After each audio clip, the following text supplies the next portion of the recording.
The door opening and closing time check is required to be carried out by two maintenance staff.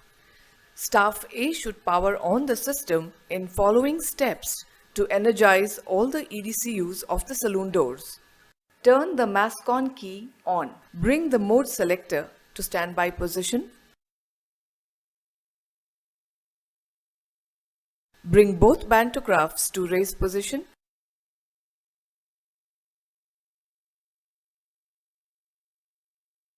And put the VCB to close position. Now press the door open switch and give the door open command.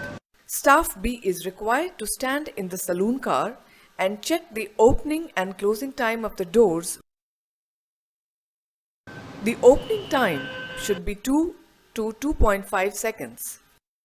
Give the door close announcement command.